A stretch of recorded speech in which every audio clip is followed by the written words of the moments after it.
Hello. Prince residential senior secondary school के online classroom में आप सभी का स्वागत है। मैं आर के शर्मा, राजनीति विज्ञान का अध्यापक, कक्षा 11वीं क्लास, कला वर्ग। आज तारीख है 14/10/2020 में अपन का टॉपिक चल रहा है कि उदारवाद के बारे में। इसमें बताया जा रहा है कि उदारवाद क्या है। देखिए, अधिक बड़ी कड़ी प्रतिस्पर्धा है। समय समय पर सरकार और अदालतों ने शैक्षणिक संस्थानों और प्रवेश परीक्षाओं का नियमन करने के लिए हस्तक्षेप किया है ताकि हर प्रत्याशी को प्रतिस्पर्धा का उचित और समान अवसर मिले। फिर भी कुछ को प्रवेश नहीं मिलता, लेकिन इसे सीमित सीटों के बंटवारे का अधिक तरीका निष्पक्ष तरीका माना जाता है। समाजवादियों ने उलट उदारवादी नहीं मानते हैं कि राजनीतिक, आर्थिक और सामाजिक असमानता एक दूसरे से अनिवार्यता जुड़ी होती है। उनका मानना है कि इसमें हर क्षेत्र की असमानताओं का निराकरण ठोस तरीके से करना चाहिए। इसलिए लोकतंत्र राजनीतिक समान प्रदान करने में मददगार हो सकता है, लेकिन सामाजिक विभिन्नताएं और आर्थिक असमानताओं के समाधान के लिए विविध रणनीतियों की खोज करना भी जरूरी है, ताकि सामाजिक रूप से और आर्थिक रूप में जो असमानताएं हैं उनको दूर किया जा सके। उदारवादियों के लिए समानता अपने आप में समस्या नहीं है, बल्कि वे केवल ऐसी अन्यायी और गहरी असमानताओं को भी समस्या मानते हैं जो लोगों को उसको व्यक्तिगत क्षमताएं विकसित करने से रोकती है। तो आइए हम समानता को बढ़ावा कैसे दे सकते हैं, समानता आगे कैसे बढ़ाया जा सकता है। तो देखिए, इसके बारे में कुछ चर्चा करते हैं। अभी समानता के उद्देश्य को पाने में सर्वाधिक वांछनीय तरीके के बारे में समाजवादियों और उदारवादियों के बीच में कुछ बुनियादी मतभेदों पर चर्चा की गई है, जबकि इन अलग अलग दृष्टिकोण के तुलनात्मक गुणों और सीमाओं पर विश्व भर में बहस हो रही है कि आज भी ये विचार करना जरूरी है कि समानता की ओर बढ़ने के लिए कौन कौन से सिद्धांत और नीतियाँ आवश्यक होगी। आमतौर से सोचना है कि क्या समानता लाने के उद्देश्य के लिए सकारात्मक योजना उचित है। तो इन मुद्दे पर हाल ही के वर्षों में बहुत से विवाद खड़े हुए हैं। इस विषय पर अगले खंड में हम इनके बारे में चर्चा करेंगे। तो ठीक, औपचारिक समानता की स्थापना करना। अगर आपको समानता लाना है तो औपचारिक समानता की स्थापना करना होगा। तो देखिए, औपचारिक समानता की स्थापना कैसे की जा सकती है, वो देखिए। समानता लाने की दिशा में पहला कदम है असमानता और विशेषाधिकार की औपचारिक व्यवस्था को समाप्त करना। क्योंकि असमानता और विशेषाधिकारी की जो शक्तियाँ हैं उसको समाप्त कर दिया जाएगा जब इसमें समानता लाई जा सकती है। लेकिन दुनिया भर में सामाजिक, आर्थिक और राजनीतिक असमानताओं को कुछ रीति रिवाजों और कानूनी व्यवस्थाओं से संरक्षित रखा गया है, और इन रिवाजों और कानून द्वारा समाज के कुछ हिस्से को तमाम किस्म के अवसरों और लाभों का आनंद उठाने से रोका जाता था। बहुत से सालों गरीब लोगों को मताधिकार से वंचित किया रखा जाता था। महिलाओं को बहुत सारी व्यवसाय और गतिविधियों में भाग लेने की इजाज़त नहीं थी। तो भारत में जाति व्यवस्था निचली जातियों को शारीरिक श्रम के अलावा कुछ भी करने से रोकती, जो कुछ देशों में कुछ ऐसे खास परिवारों के लोगों की सर्वोच्च पदों पे पहुँच सकते हैं।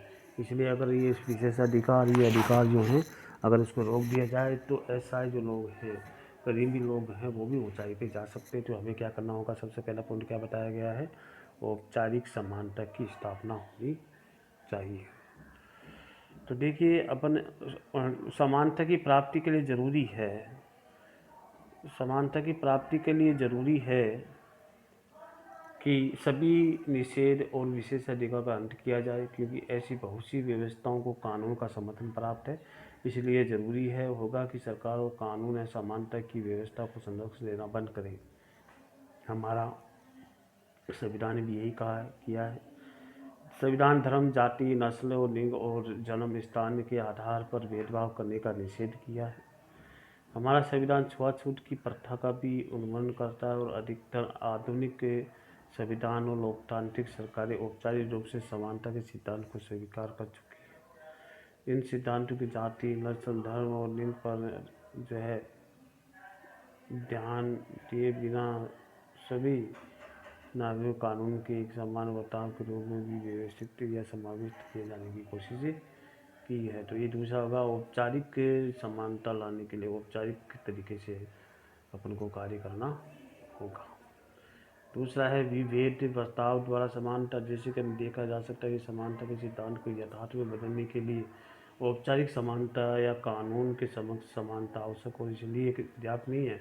कभी कभी ये सुनिश्चित करने के लिए लोग समान अधिकारों का उपयोग कर सके, उसके लिए अलग से बर्ताव करना बहुत आवश्यक है। अलग से बर्ताव करने से इन उद्देश्य को लोगों के बीच में कुछ बांटा जाए और लोगों के बीच में कुछ उतारा जाए। तो देखिए, समानता के बारे में जो है चर्चा की गई है। समानता किस प्रकार जो लाई जा सकती है, इसके बारे में अपन चर्चा कर रहे हैं। तो अब आपके सामने टॉपिक आता है कि समाजवाद क्या है। समाजवाद के बारे में अपन चर्चा करेंगे कि समाजवाद क्या है। समाजवाद असमानताओं के जवाब में उसमें कुछ राजनीतिक विचारों का समूह माना जाता है। ये खासकर असमानताएं थी जिसमें औद्योगिक पूंजीवादी अर्थव्यवस्था में पैदा हुई, उसके बाद बनी रही। तो समाजवाद का मुख्य सरोकार जो है वर्तमान असमानताओं को न्यूनतम करना और साधनों का न्यायपूर्ण बंटवारा करना, इसका एक काम रहा है।